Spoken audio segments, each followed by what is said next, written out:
Olhe para a prateleira à sua frente agora. As coisas comuns que você mal nota mais. Uma barra de sabão, um rolo de papel alumínio, uma caixa de fósforos. Eles estão lá quietos, custando alguns dólares, tão familiares que parecem quase invisíveis. Mas e se eu lhe dissesse que, sob a pressão da hiperinflação, esses mesmos itens poderiam em breve valer 50 dólares, 100 dólares, ou simplesmente ser impossíveis de encontrar a qualquer preço? Isso não é um exagero dramático. É um padrão que se repetiu várias e várias vezes ao longo da história, e toda vez pega a maioria das pessoas completamente despreparadas. Quando as moedas colapsam, o dinheiro para de dizer a verdade. Números em uma tela perdem o sentido, os salários chegam tarde demais, e as economias evaporam mais rápido do que qualquer um espera.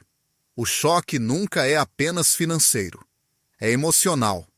Um dia, a vida parece estável, previsível, até chata. No dia seguinte, as pessoas estão em lojas vazias, segurando notas inúteis, perguntando-se como tudo mudou tão rapidamente.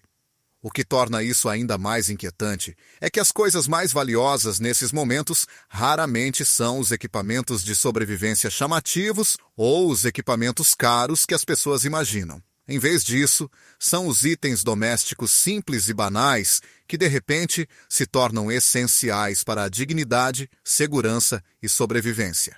Itens pelos quais as pessoas passavam sem pensar duas vezes se transformam silenciosamente em um novo tipo de moeda. A verdadeira questão, então, não é se a hiperinflação pode acontecer. A história já respondeu a isso. A verdadeira questão é se você reconhecerá o valor antes que todos os outros sejam forçados a fazê-lo. Olhe para a prateleira à sua frente agora. As coisas comuns que você mal nota mais. Uma barra de sabão, um rolo de papel alumínio, uma caixa de fósforos. Eles estão lá quietos, custando alguns dólares, tão familiares que parecem quase invisíveis. Mas, e se eu lhe dissesse que, sob a pressão da hiperinflação, esses mesmos itens poderiam em breve valer 50 dólares, 100 dólares, ou simplesmente ser impossíveis de encontrar a qualquer preço? Isso não é um exagero dramático. É um padrão que se repetiu várias e várias vezes ao longo da história, e toda vez pega a maioria das pessoas completamente despreparadas. Quando as moedas colapsam, o dinheiro para de dizer a verdade. Números em uma tela perdem o sentido, os salários chegam tarde demais, e as economias evaporam mais rápido do que qualquer um espera. O choque nunca é apenas financeiro, é emocional. Um dia a vida parece estável, previsível, até chata. No dia seguinte, as pessoas estão em lojas vazias, segurando notas inúteis, perguntando-se como tudo mudou tão rapidamente. O que torna isso ainda mais inquietante é que as coisas mais valiosas nesses momentos raramente são os equipamentos de sobrevivência chamativos ou os equipamentos caros que as pessoas imaginam. Em vez disso, são os itens domésticos simples e banais que de repente se tornam essenciais para a dignidade, segurança e sobrevivência. Itens pelos quais as pessoas passavam sem pensar duas vezes se transformam silenciosamente em um novo tipo de moeda.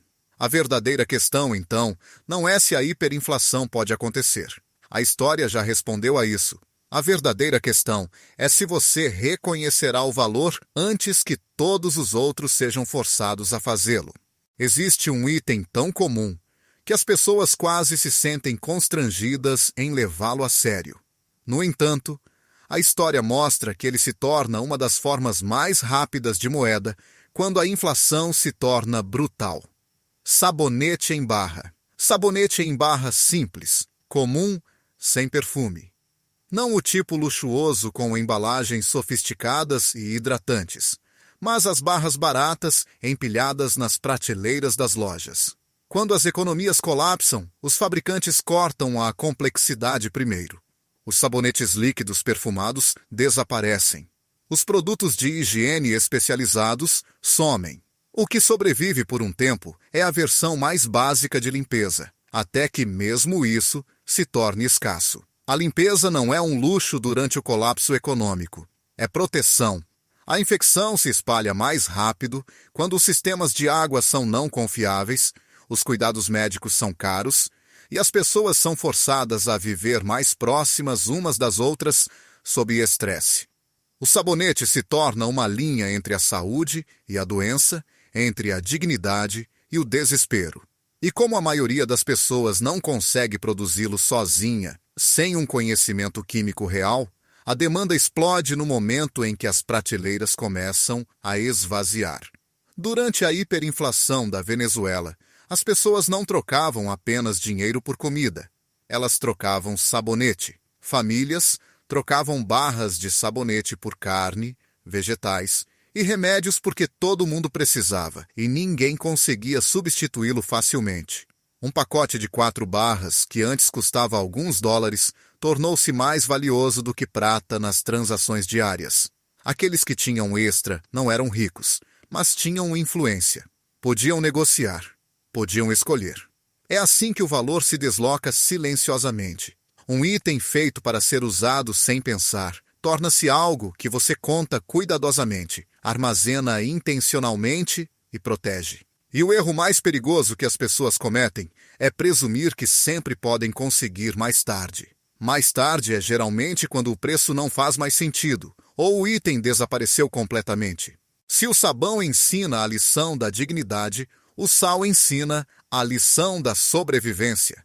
É tão comum hoje que a maioria das pessoas pensa nele como um detalhe, algo que se pega em um pequeno recipiente e se esquece no fundo de um armário. No entanto, por milhares de anos, o sal foi dinheiro. Impérios dependiam dele, exércitos eram pagos com ele, e rotas comerciais inteiras existiam porque a vida humana não pode funcionar sem sódio. Quando a hiperinflação tira o significado da moeda, o sal retorna silenciosamente ao seu papel original. O corpo humano precisa de sal para sobreviver, mas sua importância vai muito além da nutrição. O sal conserva alimentos quando a refrigeração falha ou se torna muito cara para operar. Ele evita que a carne apodreça, os vegetais estraguem e as calorias arduamente conquistadas sejam desperdiçadas. Em uma economia onde a eletricidade é não confiável e os congeladores param de funcionar, a preservação se torna poder. Aqueles que conseguem prolongar a vida dos alimentos têm uma vantagem que não pode ser exagerada. O sal também se torna remédio quando os sistemas colapsam. A água salgada limpa feridas, acalma infecções e ajuda a prevenir a propagação de doenças quando os cuidados profissionais estão fora de alcance. Durante as crises inflacionárias, as pessoas não trocam sal porque é interessante. Elas o trocam porque, sem ele, a vida se torna mais curta, mais difícil e mais frágil. Um único saco de sal, barato e ignorado hoje, pode alimentar e proteger uma família por meses. Esta é a percepção desconfortável que a maioria das pessoas alcança tarde demais. Alguns itens parecem muito simples para importar, até que são a única coisa que importa. Quando o dinheiro falha, o valor retorna ao que mantém o corpo vivo. O sal nunca deixou de ser essencial. Ele apenas espera o momento em que as pessoas se lembrem do porquê. Existem 2 itens que quase todo mundo já viu quietos debaixo da pia da cozinha ou em uma prateleira da despensa, raramente considerados importantes e quase nunca respeitados pelo que realmente podem fazer. Bicarbonato de sódio e vinagre branco. Sozinhos, parecem insignificantes. Juntos, representam uma espécie de versatilidade esquecida que a conveniência moderna ensinou as pessoas a ignorar. Quando a inflação aperta e as cadeias de suprimentos se desfazem, essa versatilidade se torna inestimável. O bicarbonato de sódio cozinha alimentos, limpa superfícies, absorve odores, alivia o desconforto estomacal e até substitui pasta de dente ou desodorante quando as opções desaparecem. O vinagre branco desinfeta, conserva alimentos, limpa, trata pequenas doenças e controla ervas daninhas quando os jardins se tornam essenciais. Estas não são funções de luxo. São soluções para dezenas de pequenos problemas que se multiplicam rapidamente durante o colapso econômico. Cada problema resolvido reduz silenciosamente o estresse, as doenças e a dependência de sistemas que não funcionam mais. Durante a Grande Depressão, as famílias racionavam o bicarbonato de sódio com cuidado. Não porque fosse raro, mas porque ele fazia muitos trabalhos ao mesmo tempo. Um item substituía vários outros que as pessoas não podiam mais pagar. Em épocas assim, a simplicidade é força. Quanto menos produtos você depender, menos pontos de falha existem em sua vida diária. Bicarbonato de sódio e vinagre resistem porque são simples, estáveis e eficazes. O que os torna especialmente poderosos é o quão pouco custam agora. Poucos dólares compram algo que armazena quase indefinidamente e realiza tarefas essenciais muito depois que os produtos especializados desaparecem. As pessoas raramente entram em pânico por causa desses itens até que eles sumam. E então, a oportunidade de se preparar já passou. A lição aqui é sutil, mas crítica. As ferramentas mais valiosas em uma economia em colapso são frequentemente aquelas que silenciosamente fazem muitos trabalhos sem pedir atenção. Há um momento em todo colapso econômico sério, em que o perigo deixa de ser abstrato e começa a ser físico. Esse momento geralmente chega pela água. Quando os sistemas de saneamento falham, quando a água limpa se torna incerta, a doença se espalha mais rápido do que o medo. É aqui que a água sanitária, um item que a maioria das pessoas pensa apenas como um produto de limpeza, de repente se torna uma tábua de salvação. A água sanitária tem uma fraqueza. Ela não dura para sempre. Com o tempo, ela se degrada, transformando-se lentamente em algo muito menos eficaz. No entanto, durante uma crise, seu valor é imediato e inegável. Algumas gotas podem purificar a água que, de outra forma, deixaria alguém perigosamente doente. Ela desinfeta superfícies quando os hospitais estão sobrecarregados ou inacessíveis. Ela cria uma barreira fina, mas crítica, entre a ordem e o caos no nível mais básico da vida diária. A história oferece lições duras aqui. Durante a hiperinflação do Zimbábue, surtos de cólera mataram milhares. Não porque não existissem curas, mas porque as pessoas não tinham a capacidade de desinfetar água e superfícies. Aqueles que tinham acesso à água sanitária ou conheciam alguém que tinham uma chance de lutar. Em momentos como esses, a diferença entre a preparação e a negligência é medida em vidas, não em dinheiro. O que torna a água sanitária inquietante é o quão claramente ela expõe a fragilidade dos sistemas modernos. Presumimos que a água limpa sempre fluirá, que o saneamento sempre funcionará até que não funciona mais. A água sanitária não é glamourosa. Ela não inspira entusiasmo ou orgulho. Mas, quando a doença começa a se espalhar e os recursos desaparecem, ela se torna uma das ferramentas mais poderosas que uma família pode possuir. E quando as pessoas percebem essa verdade, geralmente já é tarde demais. Quando as pessoas imaginam a escassez durante um colapso econômico, elas geralmente pensam em comida primeiro. O que raramente consideram é a rapidez com que a própria manufatura moderna paralisa. O papel alumínio é um exemplo perfeito. Parece descartável, quase trivial. Mas depende de sistemas industriais maciços, enormes insumos de energia e cadeias de suprimentos globais funcionando sem interrupção. Quando a inflação torna a energia inacessível e as fábricas diminuem ou param, produtos como o papel alumínio desaparecem silenciosamente.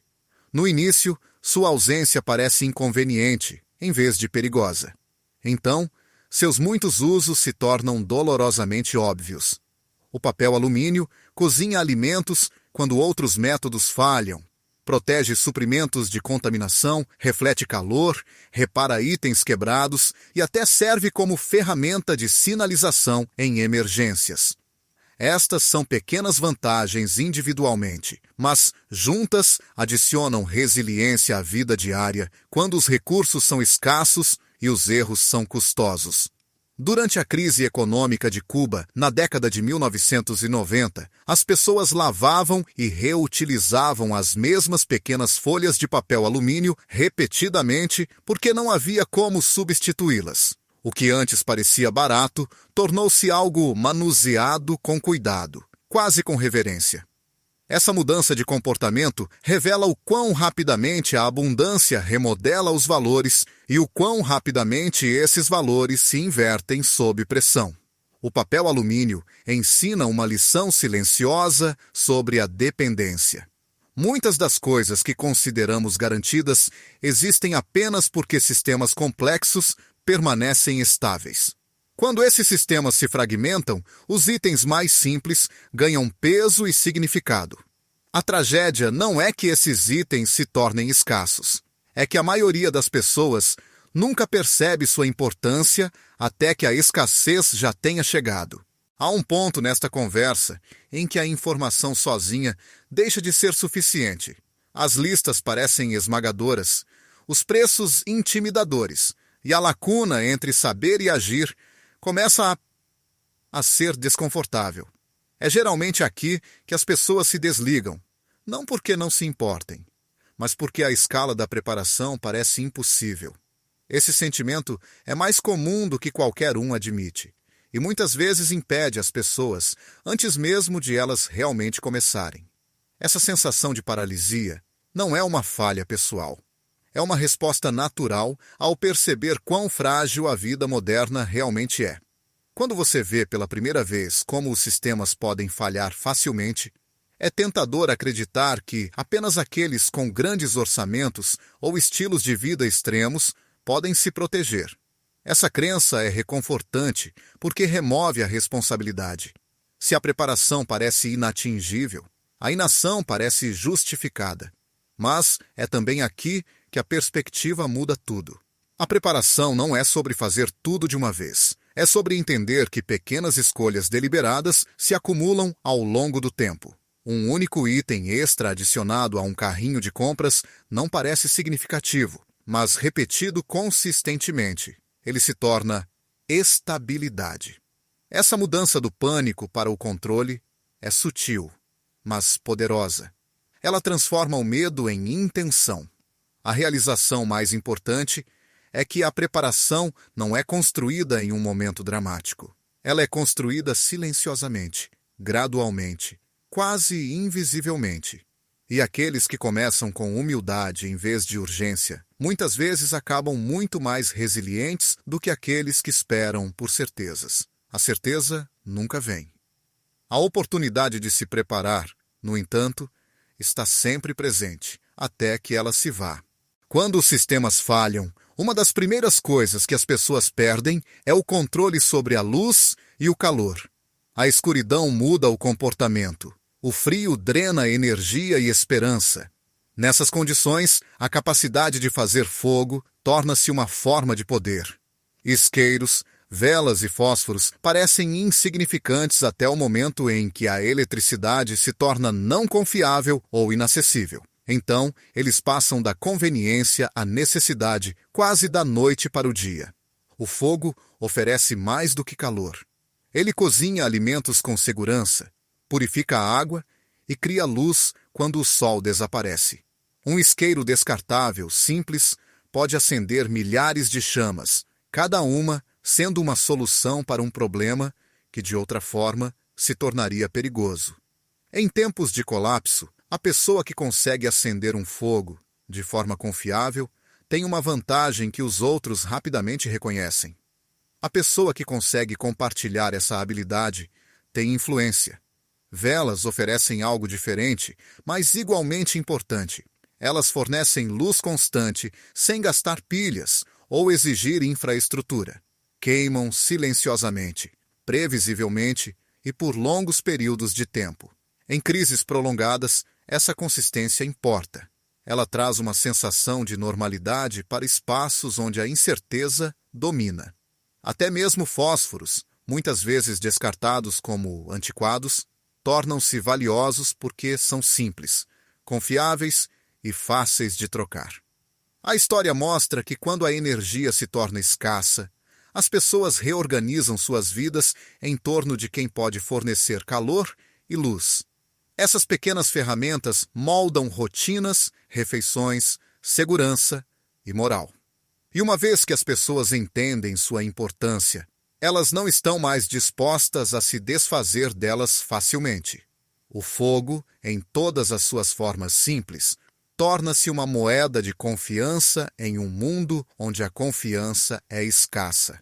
A vida moderna funciona com energia armazenada e reparos rápidos.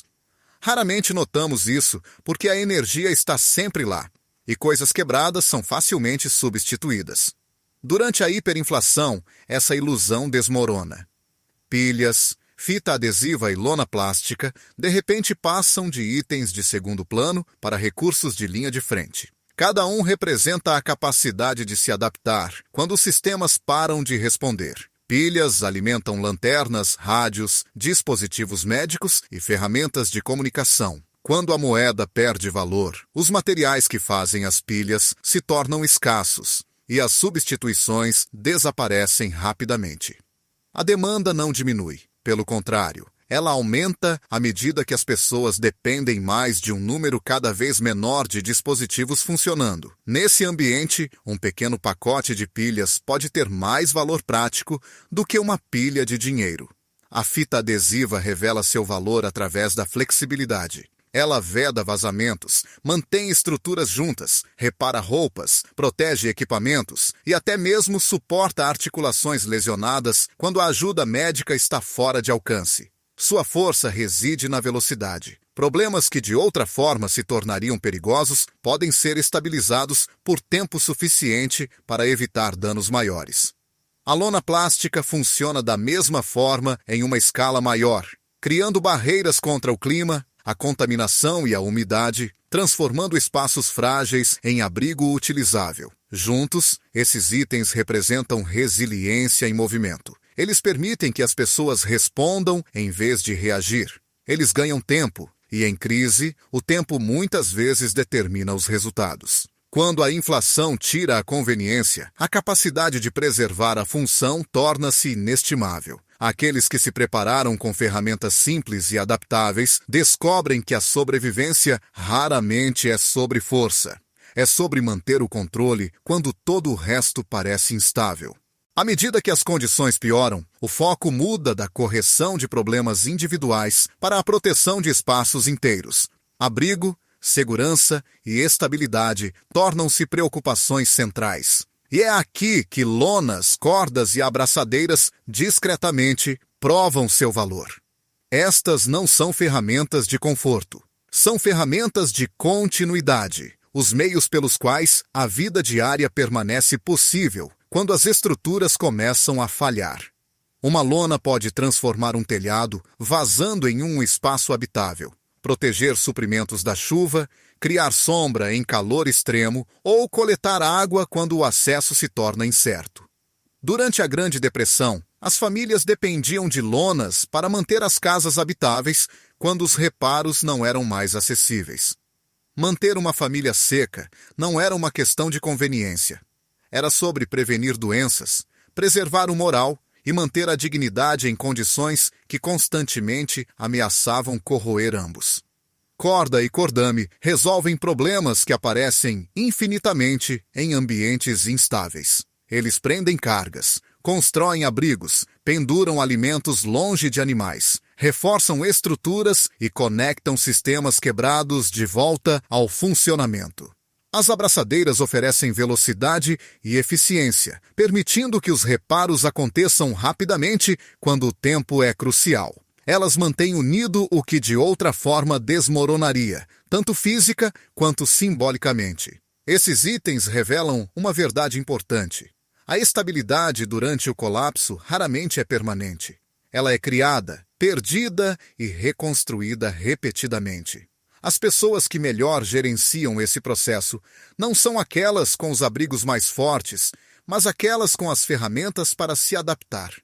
Lonas, cordas e fixadores simples dão forma à resiliência. Eles transformam o caos em algo gerenciável. Um nó, um laço, um espaço coberto de cada vez.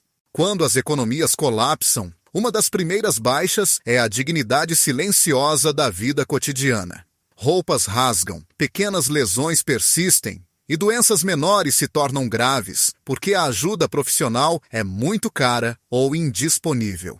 Nesses momentos, suprimentos de costura, medicamentos básicos e materiais de primeiros socorros deixam de ser preocupações secundárias e se tornam essenciais para manter a normalidade em um mundo anormal.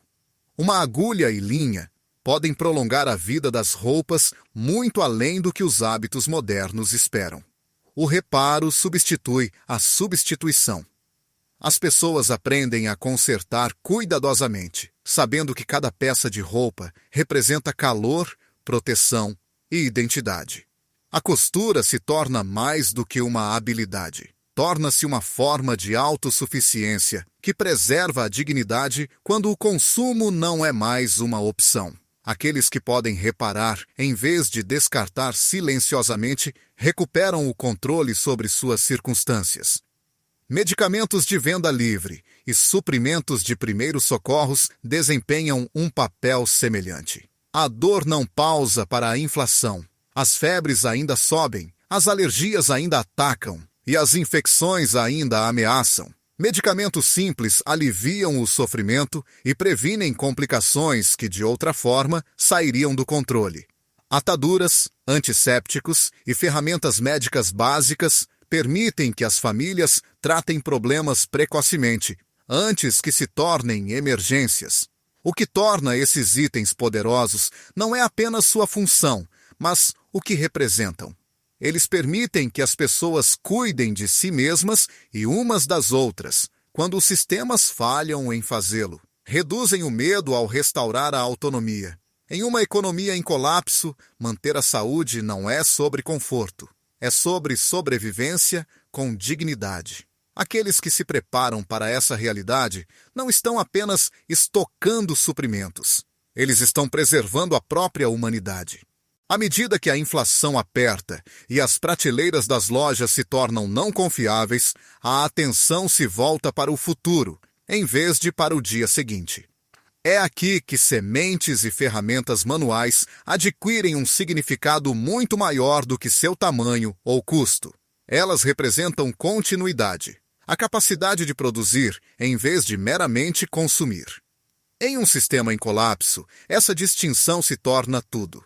Sementes não são apenas comida. Elas são potencial.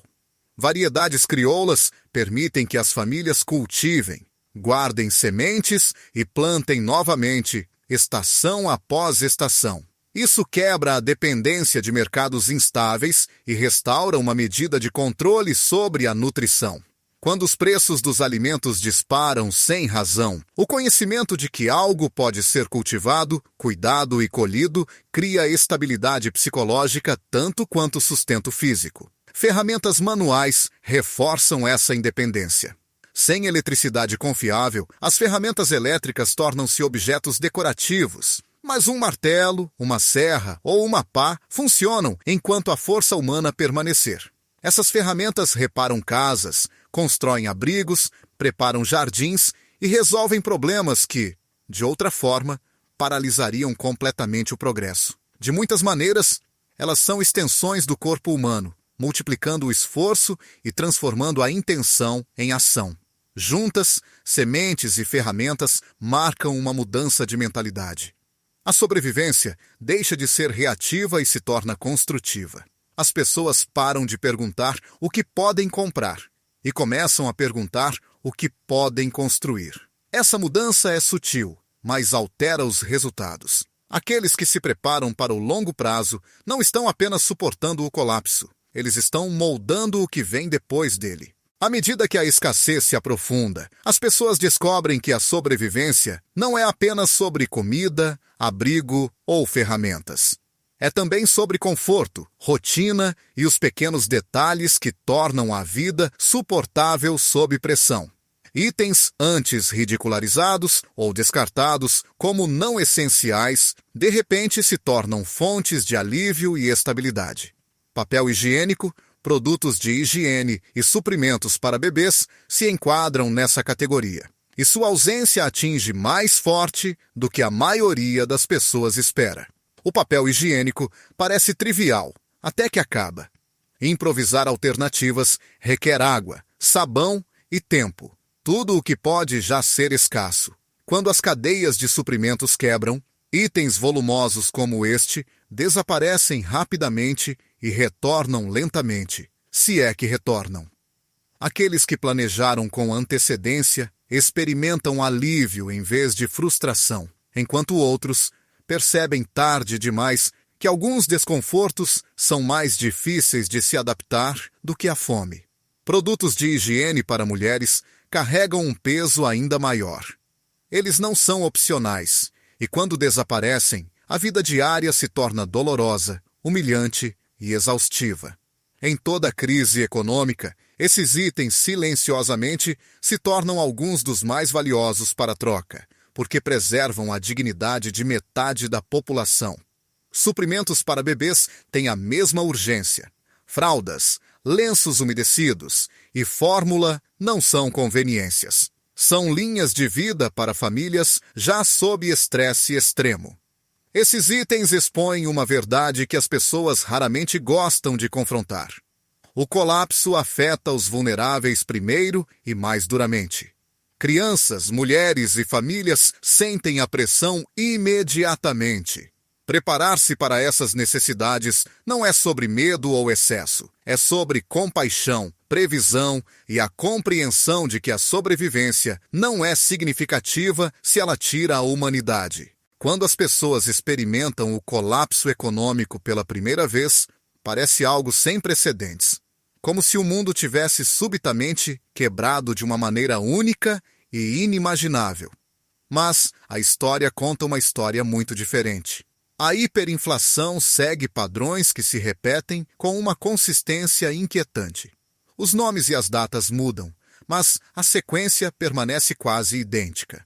A moeda perde a confiança, os preços aceleram além da lógica, e as pessoas comuns ficam tentando entender como a estabilidade desapareceu tão rapidamente. A Alemanha, nos anos 1920, viu economias de uma vida inteira se tornarem inúteis em meses. O Zimbábue, nos anos 2000, viu dinheiro ser impresso aos trilhões enquanto as prateleiras estavam vazias.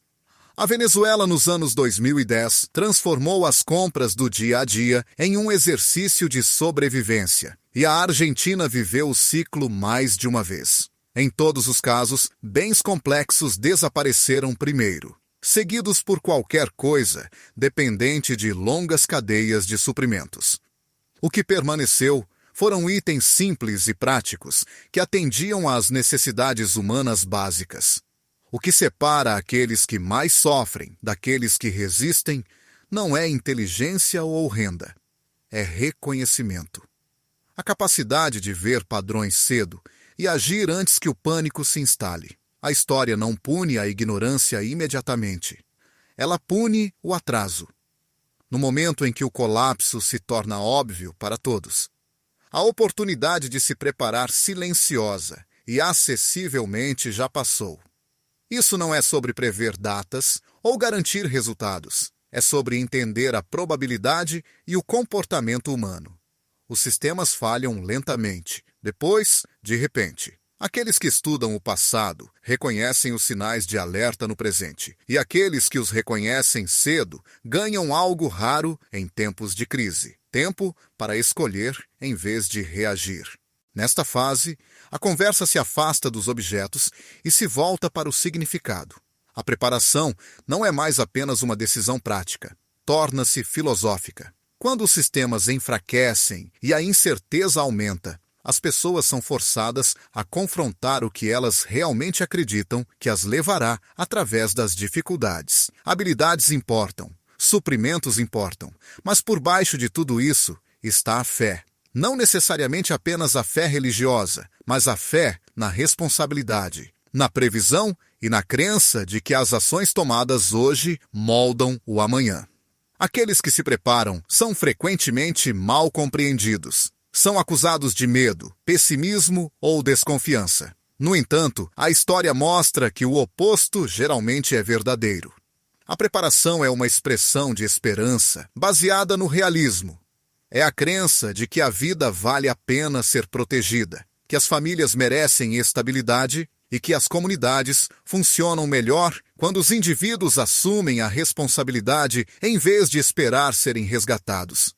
Em tempos de colapso, a fé se revela de maneiras silenciosas. Ela aparece na decisão de armazenar suprimentos extras, não apenas para si mesmo, mas para ajudar os outros. Ela surge na paciência para planejar quando a negação seria mais fácil. Ela cresce na compreensão de que o controle não vem da previsão, mas da prontidão. Quando as pessoas confiam que a preparação se alinha com seus valores, o medo perde grande parte de seu poder. É aqui que muitos alcançam a clareza. A hiperinflação não tira o sentido da vida. Ela o testa. Ela pergunta em que você se apoia quando o dinheiro não serve mais. Aqueles que respondem a essa pergunta, honestamente, muitas vezes descobrem uma força que não sabiam que tinham. No final, tudo isso leva a uma verdade simples, mas desconfortável. Ninguém se prepara porque tem certeza de que o colapso acontecerá amanhã. Eles se preparam porque a incerteza sempre fez parte da vida, e fingir o contrário nunca protegeu ninguém. Hiperinflação, escassez e instabilidade não são punições. São testes de consciência, valores e responsabilidade. E esses testes chegam, quer nos sintamos prontos ou não. As pessoas que navegam melhor por esses momentos não são as mais ricas ou as mais barulhentas. São aquelas que silenciosamente aceitaram que a esperança sem ação é frágil. Elas entenderam que a preparação não significa viver com medo, mas viver com intenção. Cada barra de sabão armazenada, cada semente salva, cada pequena decisão tomada cedo torna-se uma âncora quando o mundo parece instável. O que resta quando os sistemas falham não é dinheiro, tecnologia ou conveniência. O que resta é caráter. A capacidade de manter a calma, de cuidar dos outros e de agir com previsão em vez de pânico. A fé desempenha um papel aqui, não como otimismo cego, mas como confiança de que fazer o certo hoje tem significado, mesmo quando os resultados são incertos. Fé no esforço, fé na responsabilidade, fé na crença de que a preparação é um ato de amor pelas pessoas que você se importa. Agora, quero ouvir de você. O que você acredita que realmente ajuda as pessoas a superar tempos difíceis? É fé, preparação, comunidade ou algo completamente diferente? Compartilhe sua perspectiva nos comentários e tome uma posição clara. Conversas como esta importam, porque nos lembram que a sobrevivência não é apenas sobre permanecer vivo, mas sobre preservar o que faz a vida valer a pena ser vivida.